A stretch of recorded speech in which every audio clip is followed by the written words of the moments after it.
The Georgian Imedi TV has apologized for the anti-Armenian captions on the photos during its Chronicle program aired Wednesday. During the program dedicated to the ban on the export of Armenian dairy product MATSUN, yogurt for Armenian, through Georgia, the said television company had showed pictures of the product with the containers that read, "Karabakh is Azerbaijan and Dolma is also Azerbaijani." The Armenian embassy in Georgia contacted Imedi TV immediately after the program was aired and requested an explanation. Later, Imedi released a statement and said that they regret and apologize for the mistake. According to them, it was a technical issue, and the photo displayed during the program does not match the original one.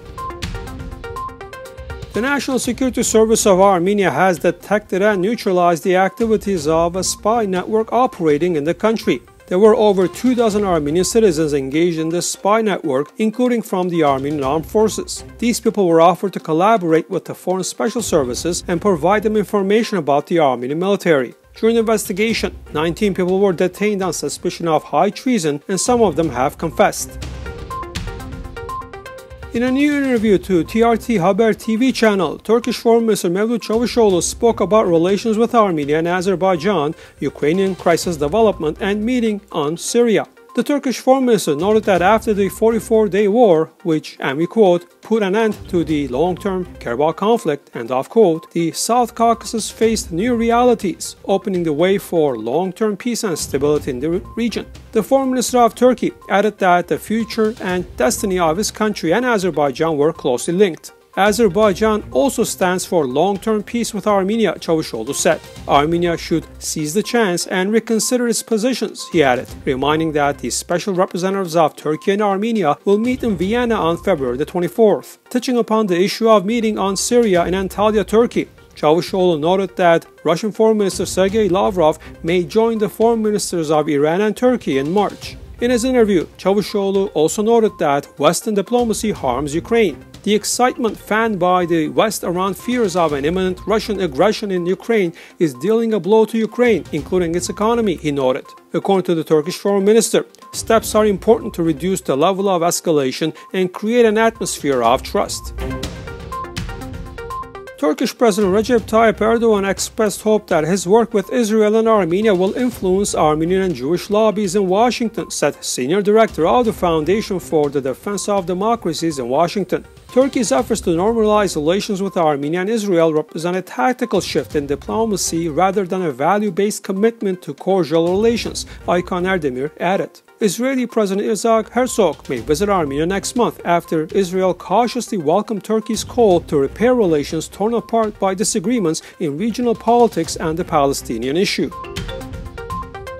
Armenian Security Council Secretary Armen Grigoryan had a press briefing Thursday and touched upon the controversial statement made by Belarusian President Alexander Lukashenko. Earlier, Lukashenko spoke about creating a union state comprising Russia, Belarus, Ukraine, Armenia, Kazakhstan, and other Central Asian states. Asked whether the prospect of joining this union state was being discussed by Armenia, Grigoryan noted that there is no such agenda for Armenia. Armenia is a sovereign democratic state and it should remain so, he added. By the way, Armenian Foreign Minister Arat Mirzoyan had said they assured the Belarusian ambassador that statements of Yerevan and Minsk must be based on mutual respect and the principle of sovereignty. Meanwhile, Grigoryan was asked also to comment on the recent quote-unquote attack by the Azerbaijani Ministry of Foreign Affairs on Armenia with respect to some conditions proposed by the Armenian side on border demarcation and delimitation. However, according to Grigoryan, Armenia has only the mandate to fulfill all the obligations reached in Russia last year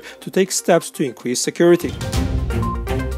Armenia handed over to Azerbaijan 108 bodies that were considered missing since the First Karabakh War, Prime Minister Nikol Pashinyan said Wednesday at the parliament. Azerbaijan had said that after the First Karabakh War in the early 1990s, they have about 4,000 missing people. However, the Armenian Prime Minister noted that there were only 777 such persons. Pashinyan noted that 108 bodies have already been handed over without any preconditions, since Armenia considers it wrong to bargain in such humanitarian issues. Referring to the Armenian size losses in the Second Karabakh War, the Prime Minister said that as of Wednesday, there are 3,812 people, including 3,736 soldiers and 76 civilians. During his remarks, Pashinyan also noted that Yerevan and Baku should first take steps to improve security and stability on the Armenian-Azerbaijani border. According to him, the conclusion of a peace agreement with Azerbaijan and the normalization of relations with Turkey is one of the goals of the current Armenian government. The National Assembly of Armenia has set up an inquiry committee into the circumstances of the 44-day Karabakh War in the fall of 2020. It was created on the initiative of the MPs from the ruling majority civil contract faction of the parliament. Arusyak Julhakyan, a lawmaker from this faction, informed on Facebook. Russian Foreign Minister Sergey Lavrov described the talks with the UK Foreign Secretary Liz Truss as like speaking to a deaf person who listens but cannot hear. Lavrov made the comments immediately after talks between the two FMs. In talks, Truss warned any Russian invasion of Ukraine would have massive consequences. The reality is we cannot ignore the buildup of over 100,000 troops on the Ukrainian border and the attempts to undermine Ukrainian sovereignty and territorial integrity, Truss told the Russian FM. The Winter Olympics are in full swing. American men's figure skater Nathan Chen had shattered the world record for a figure skating short program. In the men's short team program, Chen scored 113.97 points, nearly 2 more than the previous world record set by rival Yuzuru Hanyu, and 6 points clear of second place Yuma Kagiyama headed into Thursday's free skate. Chen is coached by Armenians Rafael Arutyunyan and Vera Arutyunyan. Meanwhile, in the overall medal count, the US team rose to 4th place with 3 gold, 5 silver and 1 bronze medals. The current leader is Germany with 5 gold and 3 silver medals. The Norwegians are in 2nd place with 4 gold and bronze medals and 2 silver medals. Sweden rounds up the top 3 with 4 gold, 1 silver and 2 bronze medals.